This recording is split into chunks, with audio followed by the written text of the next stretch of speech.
So I'm starting day 5. It was so moving, such a beautiful community that it actually felt probably really nice to walk a Camino when you have so many people talk to, experience to share. But well, if you do the PCT, it's probably the same. Just the HEXATREK is not yet so known. But maybe on the way I'll still meet other HEXATREKers and get some trail family as well. But for now, I'm off on my own.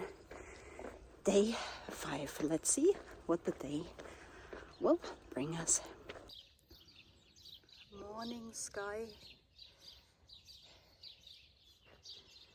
And the houses here are pretty much always white with this dark red color.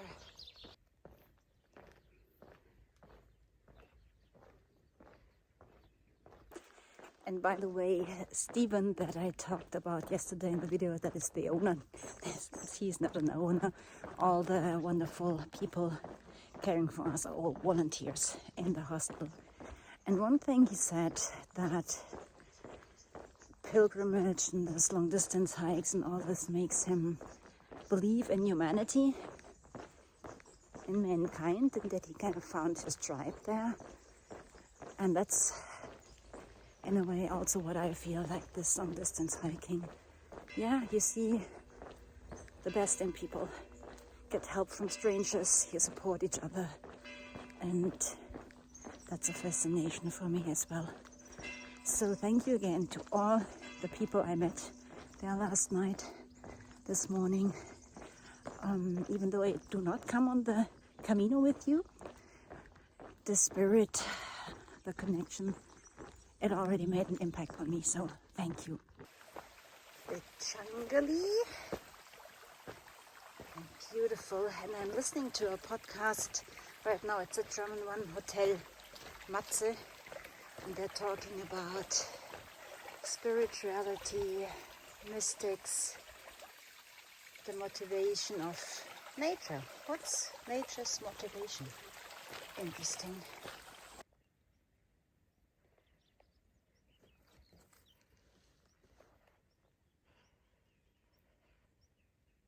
So while I'm enjoying an easy downhill part, a lot more uphill to come, I want to talk about feet.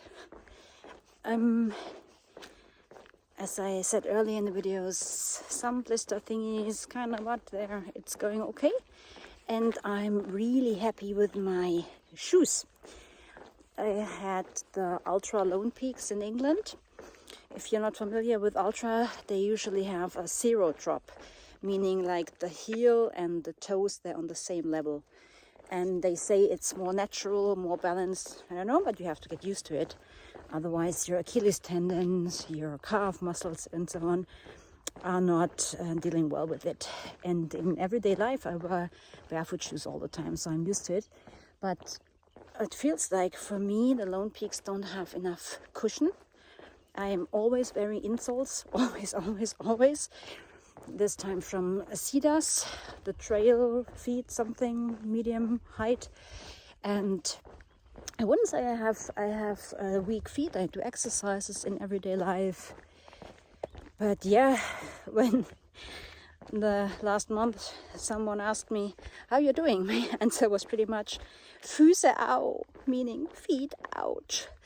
And this time it's different. I switched to another ankle and show you my shoes. So I'm wearing this model now, the Olympus 275 from Ultra. And as you can see, they have quite a bit of cushion.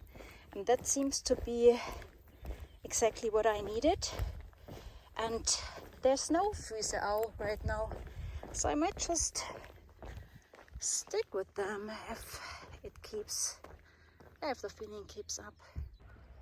I saw some bamboo growing here, bambus, and it made me remember that quote, because the bamboo, it bends, it doesn't break, but the heart of the warrior bends, doesn't break. And that just resonated in me. Look at this beautiful blossoms of this tree. So I just had my second breakfast in this really tiny mountain village. And I tried to eat as much as possible to lighten my load, because now I've got a lot of climb ahead. The wonderful sound of flowing water.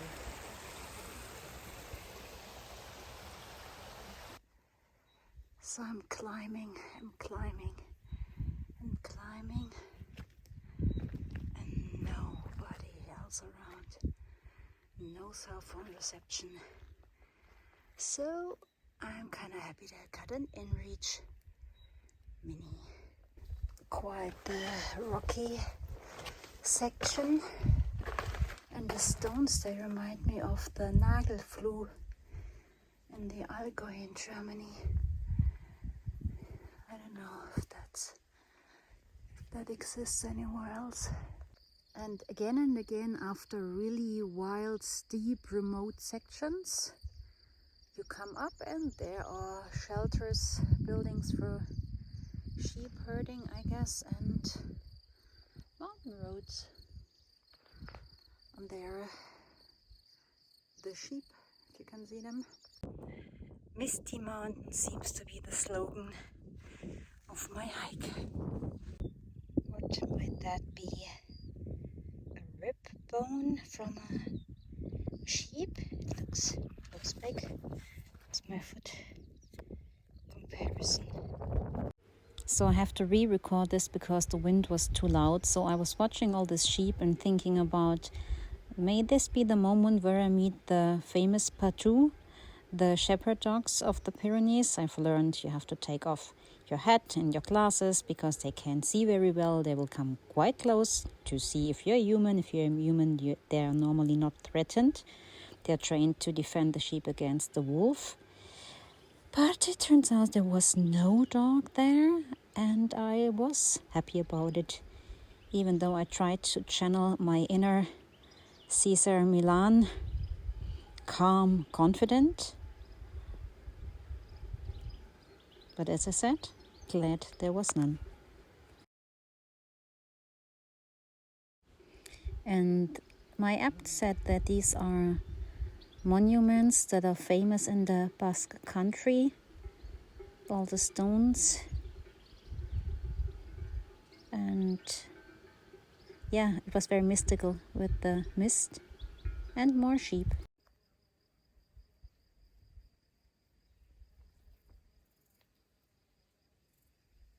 So I have reached my destination. Up there is a hut, unguarded shelter, but it looks so, I didn't want to sleep inside, but it has toilets and warm showers for free.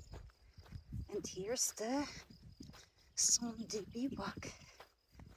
Let's see, it looks flat. That's great, and I'm here.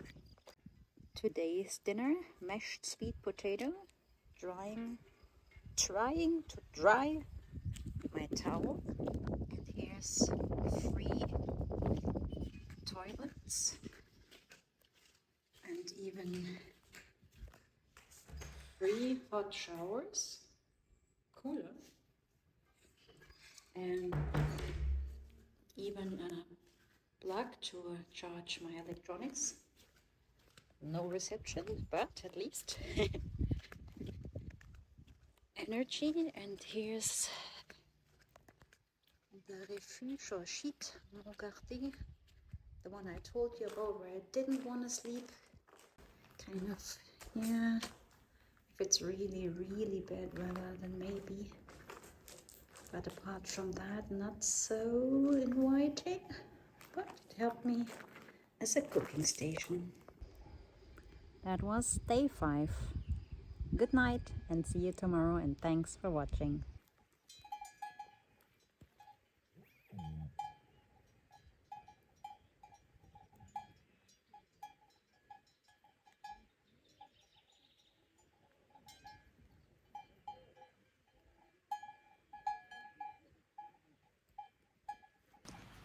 Bonus video. I'm sitting in my tent trying not to move, not to breathe too loudly, because all the horses are just around my tent and